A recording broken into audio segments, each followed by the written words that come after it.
ibn Abi Talib radhiyallahu anhu. Ma'asyiral muslimin yang dimuliakan Allah Azza wa Jalla, kita tahu bahwa hari ini banyak anak-anak muda yang salah kaprah ketika mencari idola. Tentu karena budaya barat yang sampai kepada kita selalu menyodorkan tokoh-tokoh yang sebenarnya tidak lebih mulia daripada tokoh-tokoh Islam. Dan anehnya anak-anak muda di zaman sekarang justru lebih mengenal tokoh-tokoh barat. Apakah pemain bola, apakah selebritis, artis ataupun yang sejenis mereka, lebih hafal biografi mereka dibandingkan tokoh dalam Islam. Padahal kemuliaan tokoh dalam Islam seperti yang kita akan kisahkan di malam hari ini, kisah Ali bin Abi Talib radhiyallahu anhu, di mana syakhsiyah Ali radhiyallahu an, kepribadian Ali radhiyallahu an sangat dihajatkan oleh anak-anak muda di zaman sekarang. Kalau cerita tentang keberanian, Ali lah orangnya. Kalau cerita tentang kekuatan, maka Ali lah orangnya. Kalau cerita tentang pengetahuan, kemudian ibadah, akhlak, zuhud, tawadhu, warah, dan bagaimana cara menghadapi fitnah, Ali lah orangnya. Dan kalau bercerita tentang kecintaan kepada Al-Quranul Karim, jihad dan dakwah, Ali juga orangnya. Dan sifat-sifat itu yang kita hajatkan bagi anak-anak muda di zaman sekarang. Maka malam ini kita akan mengkisahkan siapa tokoh besar yang kita akan kisahkan, Ali bin Abi Talib radhiyallahu anhu. Ma'asyiral muslimin yang dimuliakan Allah Subhanahu wa taala, Ali adalah seorang laki-laki yang masuk pada sabda Nabi sallallahu alaihi wasallam, sab'atun yudhilluhumullahu fi dhillihi yauma la dhilla illa dhilluh. Ada 7 kelompok yang akan mendapatkan naungan di hari yang tidak ada naungan kecuali naungan Allah. Salah satunya adalah syabun nasha'a fi ibadatillah, anak muda yang tumbuh di atas ibadah kepada Allah Subhanahu wa taala. Alilah orangnya. Seluruh kehidupannya di atas ibadah, di atas jihad, di atas akhlak, di atas ketaatan kepada Allah Subhanahu wa taala. Ketika berusia 10 tahun, maka Ali radhiyallahu anhu sudah hidup satu rumah bersama Nabi sallallahu alaihi wasallam. Makan bersama Rasul, minum bersama Rasul, jalan bersama Rasul, keluar masuk bersama Rasul, sehingga dia paling hafal bagaimana akhlak Nabi sallallahu alaihi wasallam. Sehingga Ali radhiyallahu anhu betul-betul menyaksikan bagaimana permulaan dakwah, permulaan nubuwah dan kerasulan Nabi sallallahu alaihi wasallam, dan apa yang dilakukan orang-orang musyrik kepada Nabi sallallahu alaihi wasallam. Karena Ali radhiyallahu anhu tidak pernah lepas di samping Nabi sallallahu alaihi wasallam sejak zaman jahiliyah ataupun setelah dia masuk Islam. Tidak pernah melepas bersama Nabi sallallahu alaihi wasallam. Wajar kalau seandainya banyak hadis-hadis Rasul yang menjelaskan tentang keutamaan Ali bin Abi Talib radhiyallahu anhu. Ma'asyiral muslimin yang dimuliakan Allah Subhanahu wa taala, Ali adalah orang ketiga yang mula-mula masuk Islam dan yang keempatnya Nabi sallallahu alaihi wasallam. Karena ketika itu di permulaan dakwah tidak banyak orang yang masuk Islam. Hanya Abu Bakar Siddiq radhiyallahu anhu dari kalangan orang dewasa, kemudian Ali sendiri dari kalangan anak-anak, dan Zaid ibn Harith dari kalangan budak. itulah mula-mula masuk Islam. Dan yang keempatnya Nabi sallallahu alaihi wasallam. Ma'asyiral muslimin yang dimuliakan Allah Subhanahu wa taala. Makanya Anas bin Malik radhiyallahu anhu mengatakan, "Anna Aliyan huwa ibnul Islamil awwal." Kata Anas bin Malik radhiyallahu anhu bahwa Ali adalah anak Islam yang pertama kali sebelum yang lainnya. Bahkan Ali radhiyallahu anhu pernah berdoa di mana dia mengatakan, Allahumma inna nas'aluka syahadatan fi sabilik. Ya Allah, aku meminta kepadamu agar aku senantiasa mati syahid di jalan. Dan Ali radhiyallahu anhu diberikan usia cukup panjang, 63 tahun, sama dengan usia Rasul, dan dihabiskan usianya hanya untuk berdakwah, beribadah, berjihad, dan menyumbangkan seluruh waktu dan tenaganya untuk Islam. Ali radhiyallahu anhu adalah orang yang sangat dicintai Allah dan Rasulnya, dan juga mencintai Allah dan Rasulnya. Dan dia dihadiahi Nabi SAW untuk menikah dengan salah satu putrinya, Fatimah bintu Rasulullah SAW. Makanya kalau seandainya kita mau berbangga, maka Ali layak untuk berbangga, karena Ali radhiyallahu an banyak memiliki keistimewaan baik secara nasab ataupun secara keutamaan. Siapa yang bisa menandingi Ali radhiyallahu an? Pamannya Ja'far sayyidus syuhada, pemimpinnya para syuhada. Istrinya Ali radhiyallahu an, Fatimah bintu Rasulullah sallallahu alaihi wasallam, sayyidun nisa'i fil jannah, pemimpinnya para wanita di surga. Kemudian anak-anaknya Hasan dan Husain, sayyidah syababi ahlil jannah, pemimpin anak-anak muda di surga. Dan dia sendiri adalah khalifatul Islam, pemimpin Islam setelah Abu Bakar, Umar, kemudian Uthman. Maka dialah yang pertama kali menjadi khalifah dari Bani Hashim. Dan Abu Bakar dari Bani Taim, Umar dari Bani Adi, dan Uthman dari Bani Umayyah.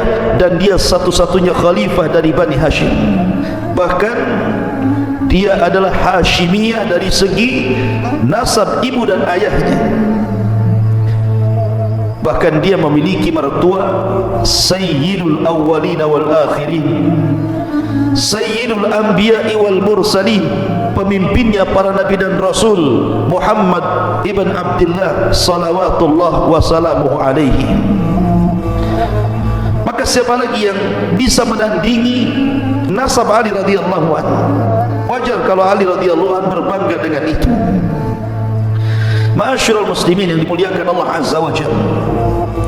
Bahkan kalau cerita keberanian, maka dia orang yang pertama kali melakukan mubarazah, adu tanding dalam peperangan, dan yang pertama kali berperang dalam Islam ketika perang Badar. Maka Ali radhiyallahu anhu ketika itu memegang bendera dari arah pasukan sebelah kanan. Kebiasaan perang dulu tentu ada mubarazah. Mubarazah itu artinya adu tanding, mana jagoanmu, ini jagoan saya. Maka ketika itu orang-orang musyrik Arab mengeluarkan beberapa jagoan mereka. Dikeluarkanlah Al-Walid ibn Uthbah ibn Rabi. Kemudian juga dikeluarkan yang lainnya, orang-orang yang memiliki kekuatan bagi orang-orang musyrik.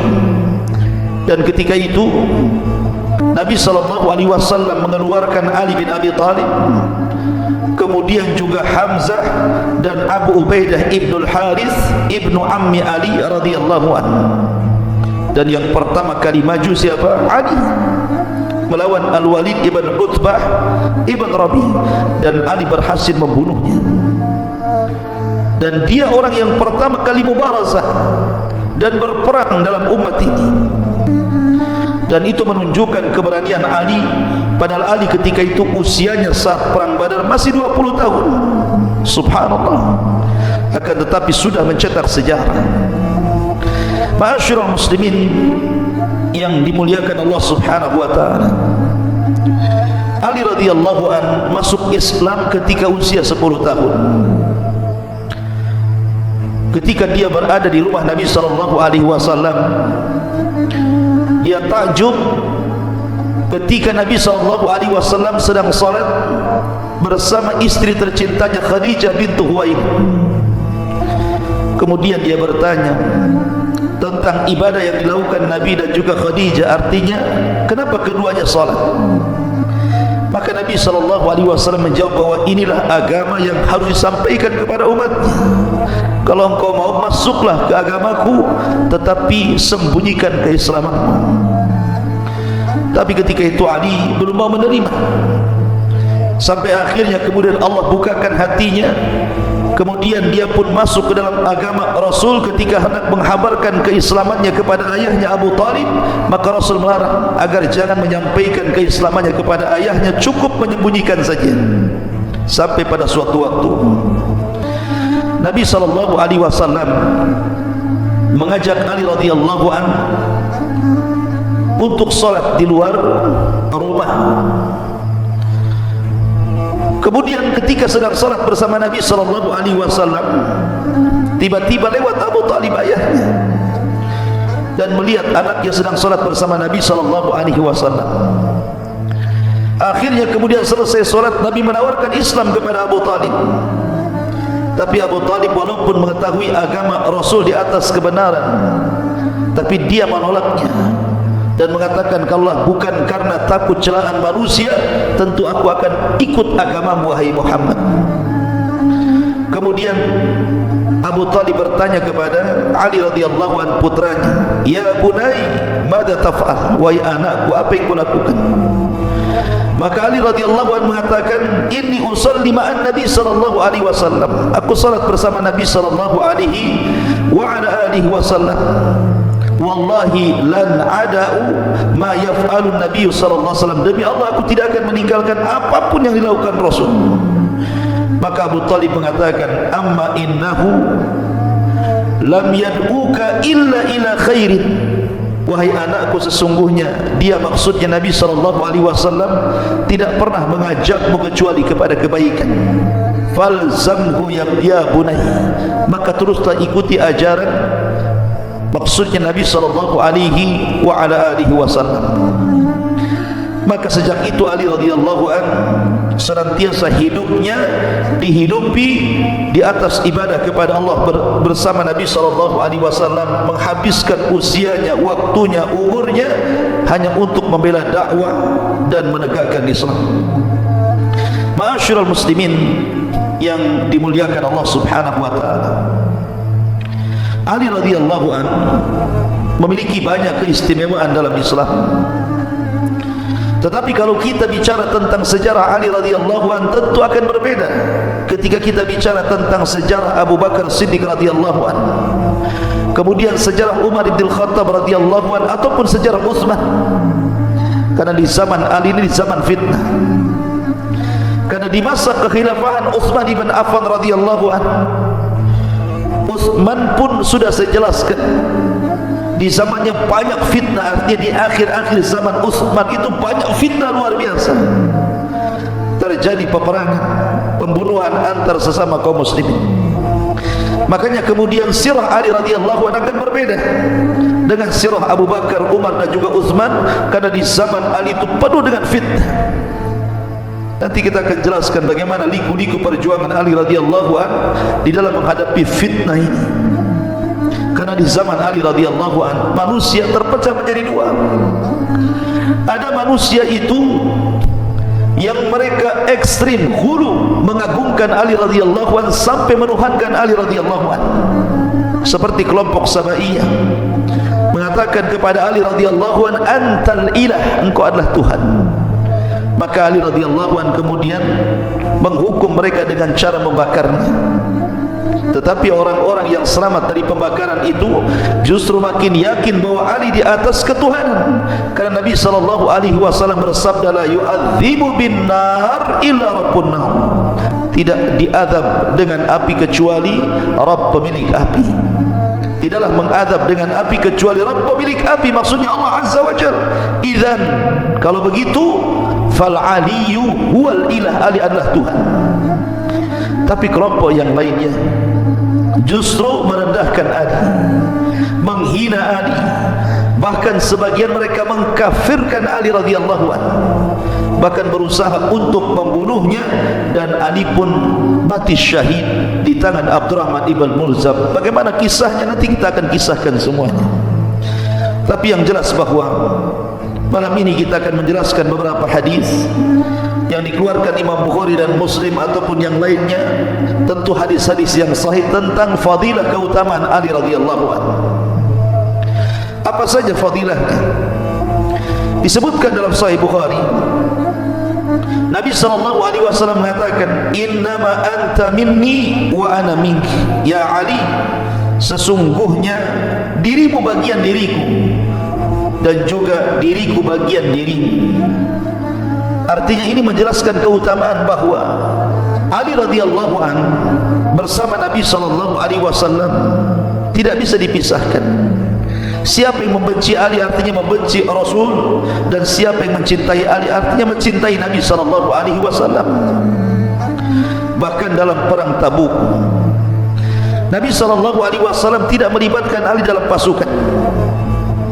Kemudian Ali radhiyallahu an ketika itu datang kepada Rasul dan mengatakan, ya Rasulullah, apakah engkau harus meninggalkan diriku hidup bersama para wanita dan anak-anak? Biarkan aku terlibat dalam perang. Tapi Nabi SAW mengatakan, ya Ali, amma tarda antakuna minni bimanzilati Harun min Musa illa annahu la nabiyya ba'di. Ya Ali, ridhokah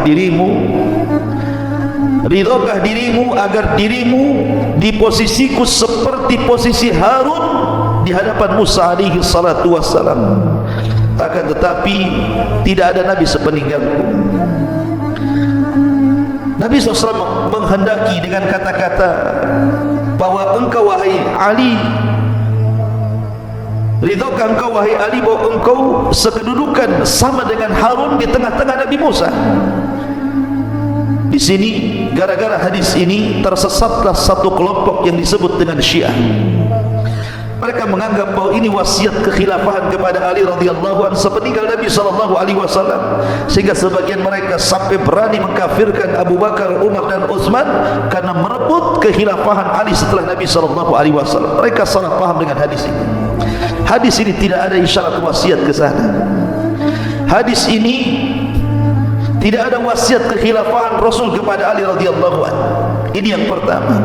Yang kedua, Nabi hendak menjelaskan keutamaan Ali.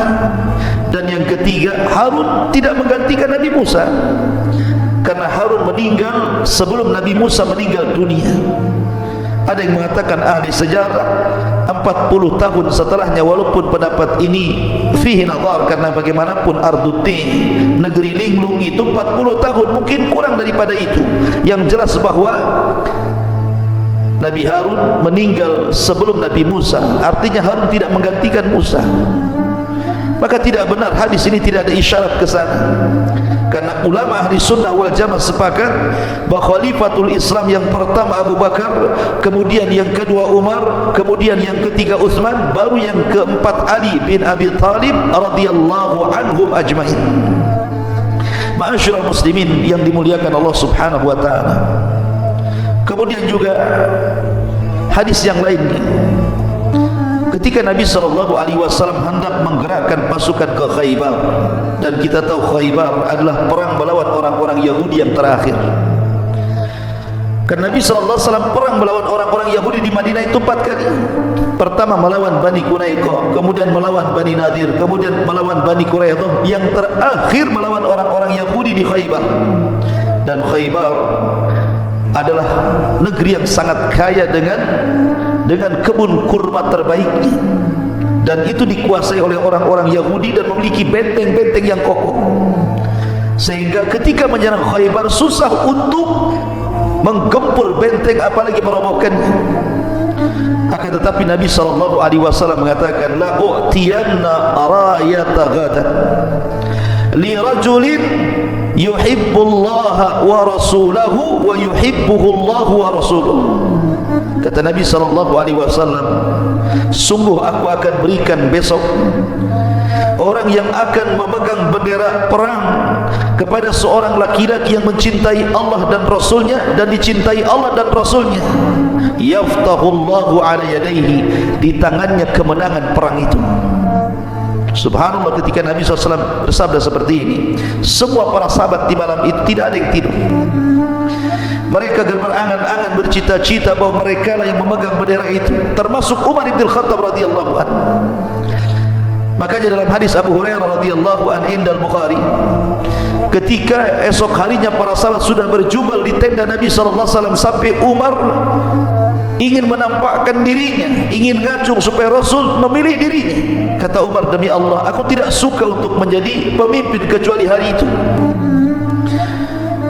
Tapi Nabi SAW justru mencari orang yang tidak ada dan tidak hadir di situ. Kata Rasul, Aina Ali? Di mana Ali? Aina Ali? Di mana Ali? Akhirnya kemudian orang mengkhabarkan bahwa Ali sedang sakit matanya, kena raumat. Tapi Nabi SAW mengatakan, panggil Ali kemari. Kemudian Ali pun kemudian didatangkan ke hadapan Rasul. Kemudian Nabi SAW fabasaka fi ainaihi, Rasul pun kemudian meludahi kedua mata Ali radhiyallahu anhu.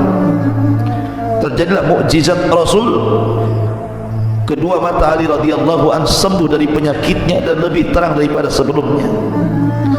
Kemudian Nabi SAW menasihati Ali radhiyallahu an sebelum berangkat jihad mengarah ke gerbang musuh agar yang pertama kali mendakwahkan dakwah tauhid, mengajak manusia ke dalam Islam. Kemudian berjalan peran-peran dan tidak perlu menengok ke sana kemari. Maka Ali pun sesuai dengan perintah Rasul bergerak menuju Khaybar dan tidak pernah melihat ke kanan ke kiri. Sampai akhirnya Ali radhiyallahu an berteriak, ya Rasulullah, ala madza uqatilun nas? Ya Rasulullah, ala madza uqatilun nas? Kepada apa aku harus memerangi manusia?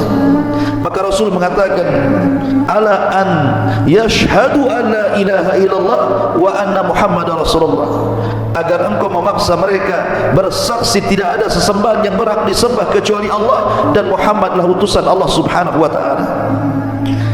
Kalau mereka memang mentaati engkau wahai Ali, maka asamu minna dima'uhum wa amwaluhum wa hisabuhum ala Allah.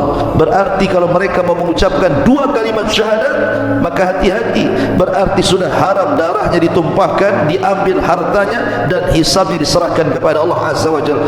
Kemudian Rasul mengatakan, ya Ali, la in yahdiyakallahu rajulan wahidan bika khairun laka min humrina. Ya Ali, seandainya Allah berikan hidayah kepadamu, lantaran dirimu ada orang mendapatkan hidayah Allah, itu lebih baik daripada unta merah. Maka Ali pun bergerak, kemudian berhasil melumpuhkan Khaybar. Di tangan Ali lah kemenangan Khaybar jatuh ke tangan kaum muslimin. Di sini dalam peristiwa ini ada mukjizat dua, mukjizat kauliyah dan mukjizat fi'liyah. Adapun mukjizat kauliyah, mukjizat ucapan, karena Rasul mengatakan yaftahullahu ala yadayhi, di tangannya kemenangan perang ini, dan menjadi sebuah kenyataan di tangan Ali lah kemenangan perang ini. Kemudian yang kedua, mukjizat fi'liyah. Nabi SAW meludahi kedua mata Ali yang sedang sakit, kemudian fabariya ka'allam yakun, kemudian tiba-tiba sembuh seolah-olah tidak pernah sakit. Ma'asyiral muslimin yang dimuliakan Allah Azza wa Jalla. Kemudian juga di antara keutamaan Ali radhiyallahu anhu, Nabi SAW menyebutnya Ali sebagai Aba Turab, dan itu kunyah yang sangat disukai Ali radhiyallahu anhu, Abu Turab. Disebutkan dalam sebuah hadis ketika Nabi SAW berkunjung ke rumah putrinya Fatimah, dilihatnya Fatimah sedang bertengkar bersama suaminya. Wajar, dalam rumah tangga itu pasti ada pertengkaran, walaupun keluarga sahabat Nabi SAW. Tapi yang paling penting, bagaimana cara mengelola pertengkaran itu sehingga menjadi sebuah perdamaian. Dan Nabi SAW mertua yang baik. Kemudian dia mencari menantunya Ali radhiyallahu anhu. diutusnya para sahabat untuk cari informasi di mana Ali. Karena sedang bertengkar dengan Fatimah. Maka dapat informasi bahwa Ali sedang tidur di Masjid Nabawi. Bergegaslah Rasul menuju Masjid Nabawi. Rupanya Ali sedang tidur. Ketika itu kemudian badannya ataupun pakaiannya penuh dengan debu. Karena Masjid Rasul beda dengan masjid hari ini yang ada permadaninya, yang ada sajadahnya. Masjid Rasul berupa tanah, sehingga kalau tidur di Masjid Rasul penuh dengan tanah. Maka Nabi SAW mengatakan, "Kum ya Aba Turab, kum ya Aba Turab." Wahai bapak tanah, bangkitlah wahai bapak tanah. Sampai Rasul mengusap-usap pundak Ali dan membersihkan tanah ataupun debu yang ada di pakaian. Subhanallah. Ketika itu Nabi SAW mengajak Ali untuk mendamaikan Ali bersama putrinya Fatimah. Sesampainya di rumah maka Rasul mendamaikan, bahkan mengatakan kepada Fatimah, "Ya Fatimah, innahu lamra'ata bimra'atin la tajidu raihata zawjiha." Wahai Fatimah, seorang wanita tidak punya kehormatan jika satu hari tidak mencium bau suaminya. Ali radhiyallahu anhu sangat senang kalau dipanggil Aba Turab, karena itu adalah laqab yang diberikan Nabi sallallahu alaihi wasallam. Ma'asyiral muslimin yang dimuliakan Allah Subhanahu wa taala. Juga disebutkan dalam Sahih Muslim ketika Muawiyah ibn Abi Sufyan berbincang dengan Sa'ad bin Abi Waqqas, dan kita tahu bahwa Muawiyah pernah bersengketa bersama Ali radhiyallahu anhu sehingga terjadi perang sifil. Kata Muawiyah bin Abi Sufyan kepada Sa'ad bin Abi Waqqas, "Ya Sa'ad, ala tasubbu Aliyan? Ala tasubbu Aliyan?" Wahai Sa'ad, kenapa kau tidak mencela Ali? Maka Sa'ad bin Abi Waqqas kemudian mengatakan, "La asubbu Aliyan, tidak mungkin aku mencela Ali." Kenapa? Karena aku pernah mendengar 3 hadis tentang keutamaan Ali dari Nabi SAW. Hadis yang pertama yang tadi saya bacakan, "Ya Ali, anta bimanzilati Harun min Musa. Ala tarda an takuna bimanzilati Harun min Musa." Ya Ali, ridhokah engkau untuk kedudukanmu sama seperti Harun terhadap Musa? Kemudian yang kedua, "La'utiyanna rayata ghadan." Aku akan berikan bendera besok pagi kepada orang yang mencintai Allah dan Rasulnya dan dicintai Allah dan Rasulnya. Artinya Ali dicintai Allah dan Rasulnya. Tidak mungkin aku mencela orang yang dicintai Allah dan Rasulnya. Kemudian yang ketiga, ketika turun ayat, "Qul ta'alau nad'u abna'ana wa abna'akum wa nisa'ana wa nisa'akum wa anfusana wa anfusakum thumma nabtaghil fanaj'al la'natallahi 'alal kadhibin." Maka Rasul kemudian memanggil Ali, Fatimah, Hasan, Husain. Kemudian Rasul mengatakan, "Allahumma haula'i min ahli baiti." Ya Allah, mereka adalah ahli baitku. Kata Sa'ad, tidak mungkin aku mencela Ali. Tentu kata-kata Muawiyah bin Abi Sufyan tidak bisa diartikan artinya Muawiyah menyuruh Sa'ad untuk mencela Ali. Bukan itu. Kita harus mentakwil perkataan Muawiyah kepada Sa'ad ini. Maksudnya kata para ulama, Muawiyah bin Abi Sufyan ini maksudnya mengatakan la tasubbu Ali itu. Kenapa kau tidak mencela Ali? Maksudnya Muawiyah ingin mengatakan, tidakkah kau bicara dengan Ali wahai Sa'ad, dan menjelaskan kesalahan cara berfikirnya. Jelaskan kepada Ali bahwa cara dia berfikir salah, yang benar itu kami, gitu maksudnya. Atau mungkin ketika itu ada orang-orang yang mencela Ali radhiyallahu anhu di hadapan Sa'ad bin Abi Waqqas, kemudian diceritakan kepada Muawiyah. Kemudian Muawiyah mengatakan, "Kenapa kau tidak ikut mencela juga?" Nah, barulah kemudian dijelaskan 3 hadis ini yang menunjukkan tentang fadilah Ali radhiyallahu anhu. Kata Sa'ad, tidak mungkin aku mencela Ali karena dia memiliki banyak keistimewaan di hadapan Nabi sallallahu alaihi wasallam. Bahkan dijelaskan oleh Zaid bin Arqam, ketika datang sebuah kaum yang sebagian mereka sudah tua-tua, kemudian bertanya tentang hadis Nabi sallallahu alaihi wasallam tentang kedudukan ahli bait. Salah satunya Nabi SAW mengatakan, "Udzakirukumullahu fi ahli baiti." Kuingatkan kalian, jagalah keluargaku. Kemudian mereka mengatakan, "Ya Zaid, apakah istri-istri Rasul termasuk ahli baitnya? Maka Zaid mengatakan, ya, istri-istri Rasul termasuk ahli baitnya. Kemudian siapa lagi yang termasuk ahli bait itu?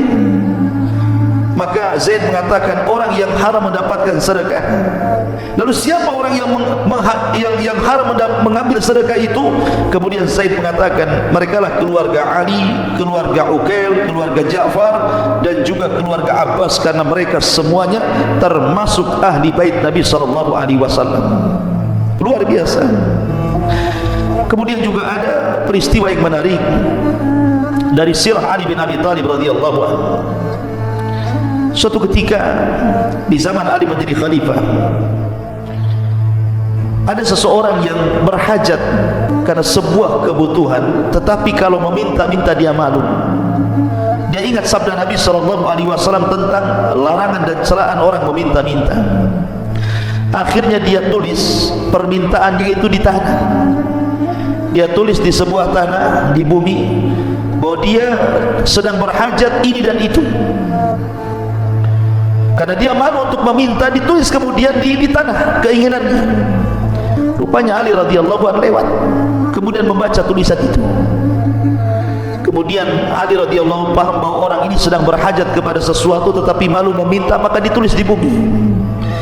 Maka Ali menggerakkan pasukan cari orang yang menulis di sini. Akhirnya pasukan disebar ke sana kemari. Akhirnya kemudian berjumpa dengan orang itu, dan Ali pun kemudian memberikan semua permintaannya. Luar biasa.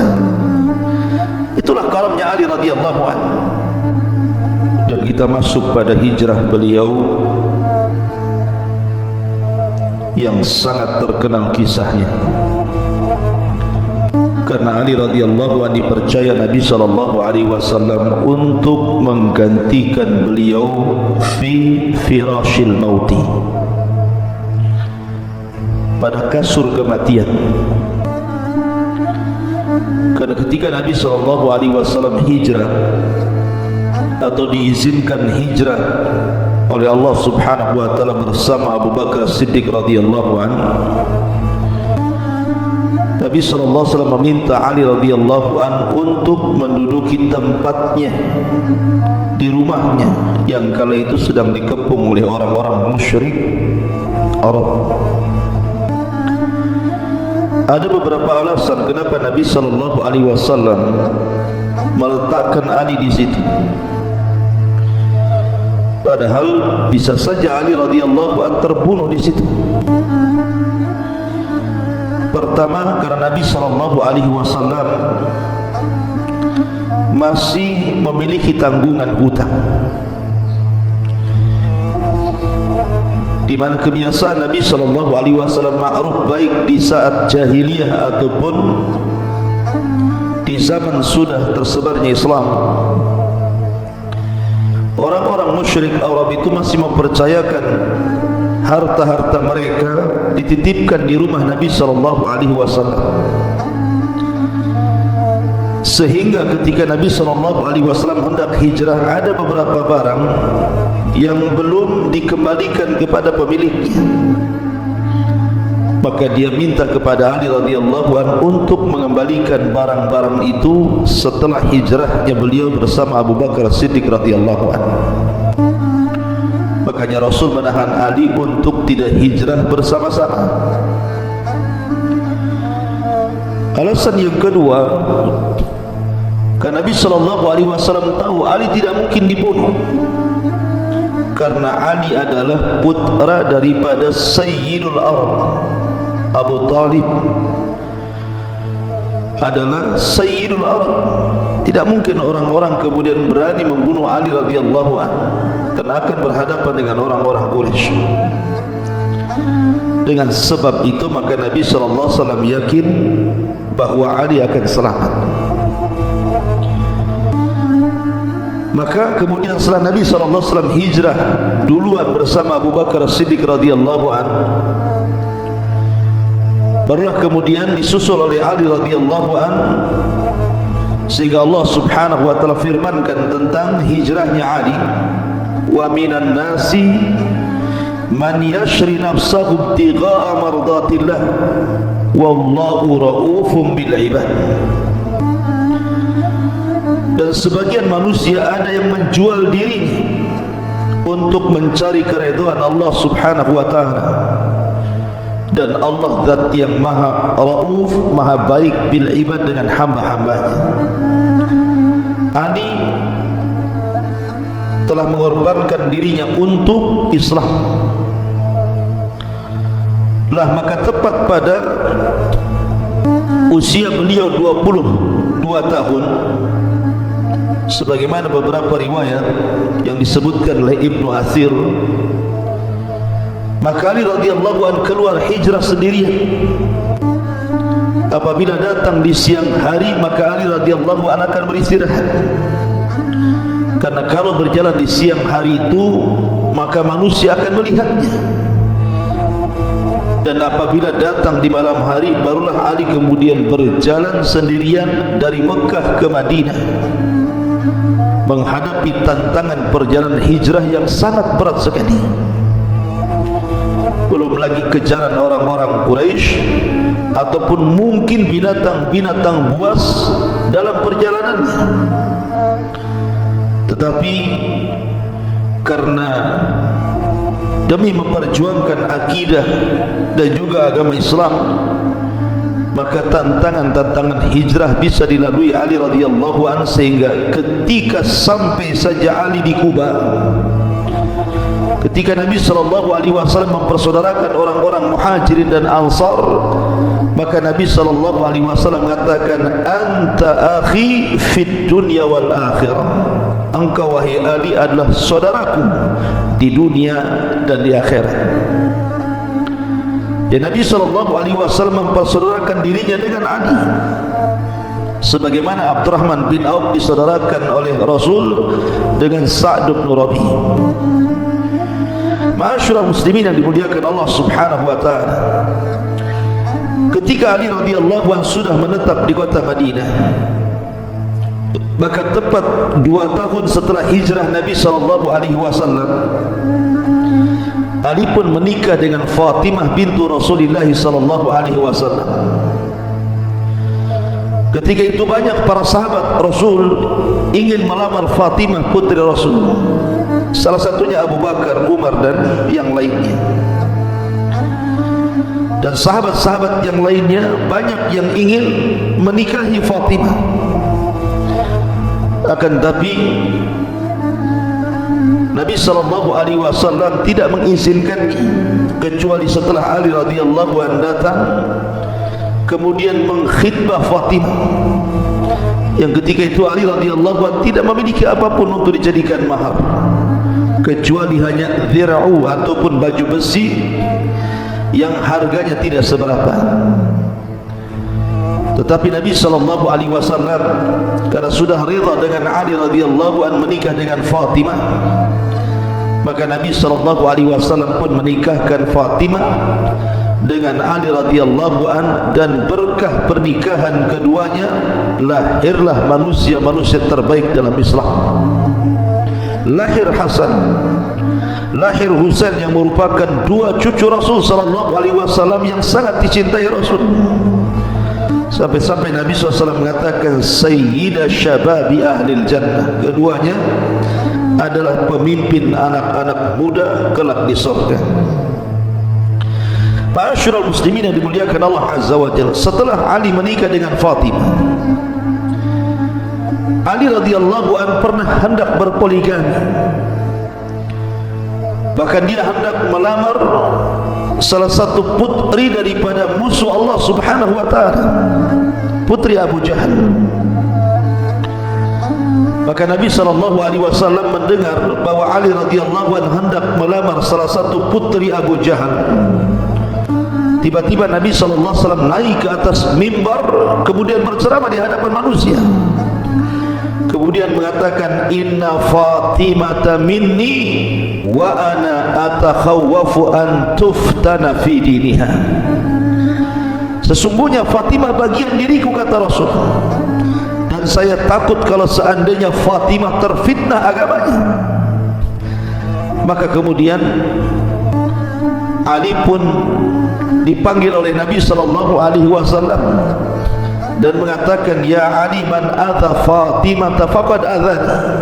Wahai Ali, siapapun yang menyakiti Fatimah, maka dia telah menyakiti perasaanku.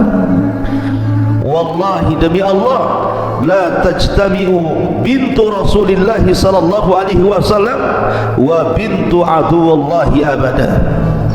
Demi Allah, tidak mungkin berkumpul satu atap anak putri Rasul sallallahu alaihi wasallam dan anak putri musuh Allah subhanahu wa ta'ala. Dari sini jelaslah alasannya bahwa Rasul tidak melarang Ali untuk berpoligami, tetapi Nabi SAW melarang berpoligaminya Ali karena wanita yang hendak dikhidbahnya adalah putri daripada musuh Rasul. Seandainya Ali mengambil putri-putri yang lainnya yang bukan musuh Nabi SAW, tentu Nabi SAW tidak akan melarangnya. Tapi sebab inilah makanya Nabi SAW mengatakan, wa inni lastu uharrimu halalan wala uhillu haram. Aku tidak hendak mengharamkan yang halal atau yang menghalalkan yang haram. Akan tetapi karena aku tidak suka putri Rasul berkumpul dengan putri musuh Allah subhanahu wa ta'ala. Ma'asyiral muslimin yang dimuliakan Allah subhanahu wa ta'ala, lalu apa kegiatan Ali radhiyallahu anhu selama di kota Madinah? Ali radhiyallahu anhu adalah orang kepercayaan Rasul, termasuk orang yang sangat dekat dengan Nabi sallallahu alaihi wasallam. Bahkan dia dipercaya Nabi sallallahu alaihi wasallam untuk katibul wahyi, satu di antara sekian para sahabat sebagai pencatat wahyu. Bahkan bukan hanya itu saja, Nabi sallallahu alaihi wasallam selalu mempercayakan delegasi kepada Ali radhiyallahu anhu untuk mengirim surat ke kabilah-kabilah, mengajak mereka untuk masuk ke dalam Islam. Termasuk juga Nabi sallallahu alaihi wasallam terkadang bukan hanya menjadikan Rasul Ali sebagai penulis wahyu ataupun pengirim surat sebagai delegasi ke kabilah-kabilah, terkadang Rasul pun meminta pendapat Ali radhiyallahu anhu. Salah satunya adalah ketika kejadian yang disebut dengan hadisatul ifki, di mana ketika Nabi sallallahu alaihi wasallam tergoncang kehormatannya karena difitnah orang-orang munafik tentang Aisyah radhiyallahu anha berzina dengan Safwan ibn Mu'attil. Maka Nabi SAW salah satu orang yang dimintai pendapatnya adalah Ali radhiyallahu anhu, dan Ali radhiyallahu anhu menyaksikan bai'atul ridwan. Dan Nabi SAW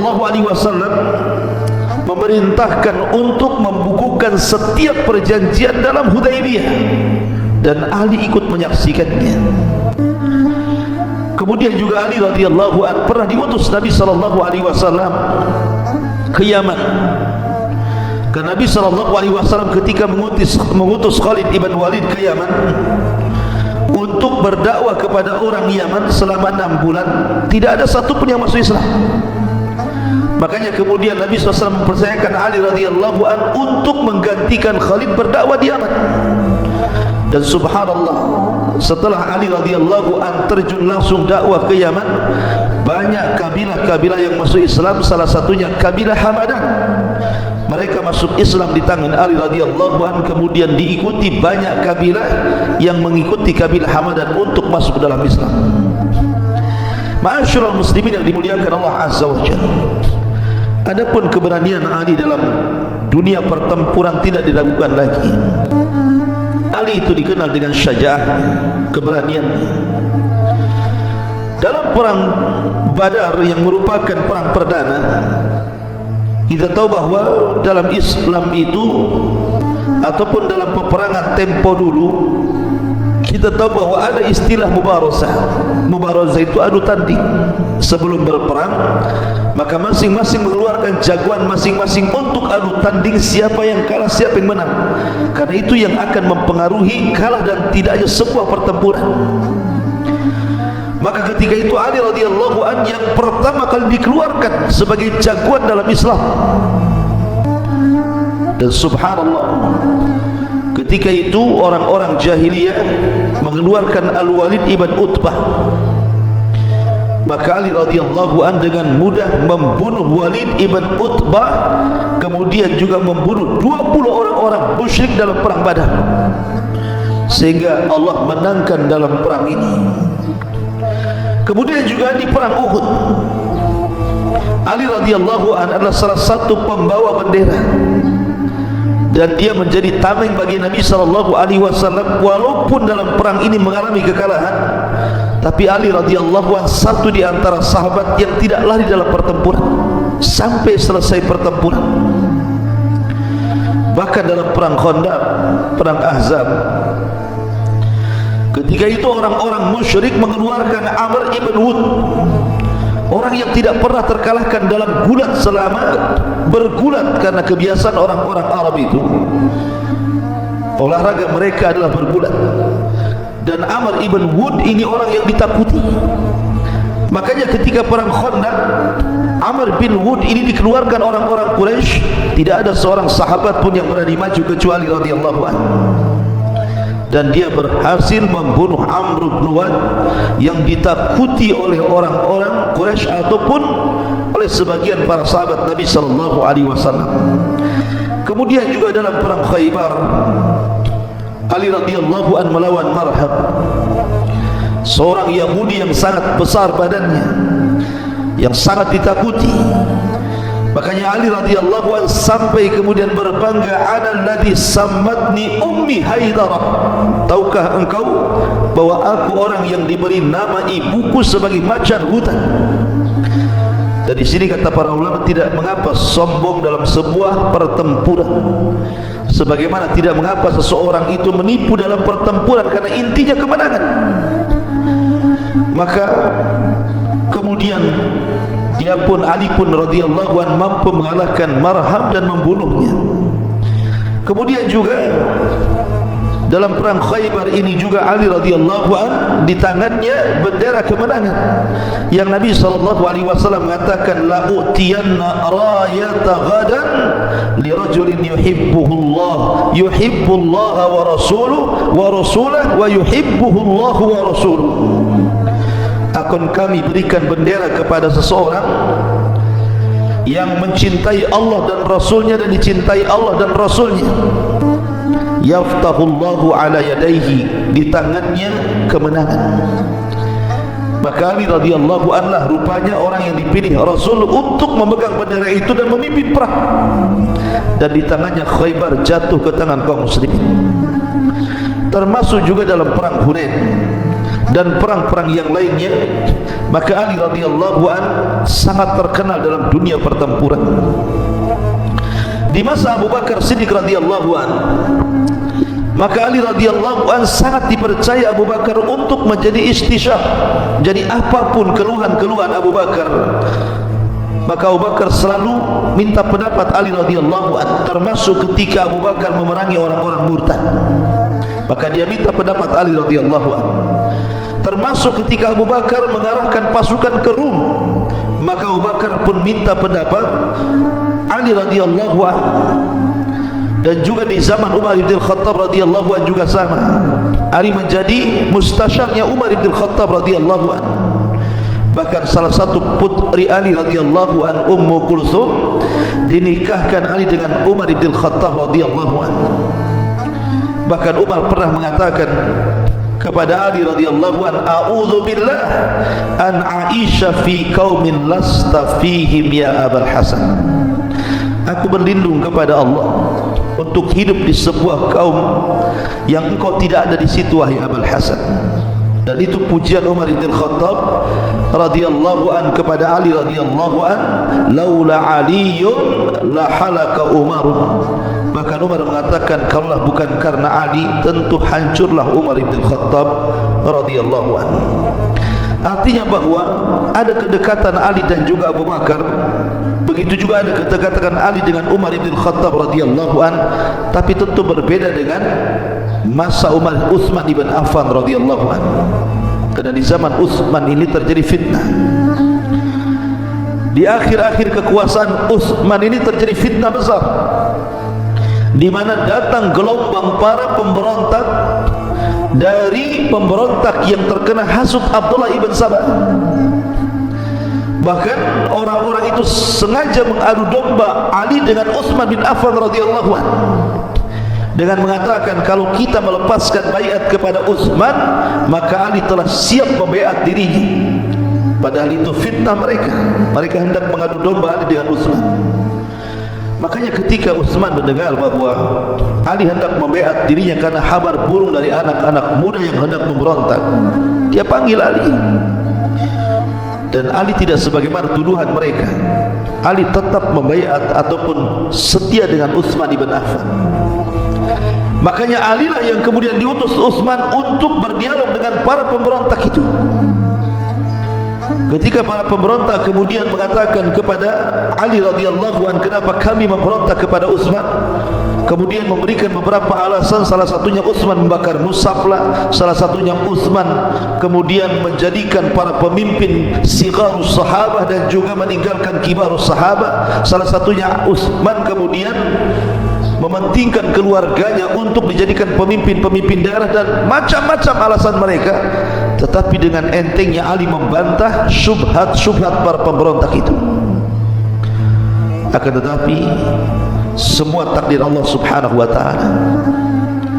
Akhirnya para pemberontak itu membunuh Utsman ibn Affan dengan cara yang sadis.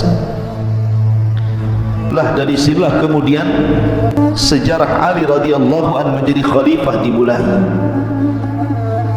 Makanya sering saya katakan bahwa kalau kita cerita tentang Ali akan berbeda ceritanya atau alur ceritanya ketika kita bicara tentang Abu Bakar, Umar ataupun Utsman. Karena pemerintahan Ali itu sudah dimulai dengan fitnah. Jadi pemerintahan Ali itu sudah dimulai dengan berjalannya fitnah karena terbunuhnya Utsman. Makanya liku-liku biografi Ali ketika menjadi khalifah itu luar biasa. Maka kisahnya banyak seputar pemberontakan, seputar peperangan, seputar pengkhianatan, dan begitu seterusnya. Artinya bahwa biografi Ali ini setelah menjadi khalifah lebih banyak bicara tentang fitnah, bicara tentang peperangan antara kaum muslimin melawan kaum muslimin, antara Ali dan Muawiyah di perang Siffin, antara Ali dan kubu Aisyah di perang Jamal, dan antara Ali dengan orang-orang Khawarij gitu ya, dan begitu seterusnya.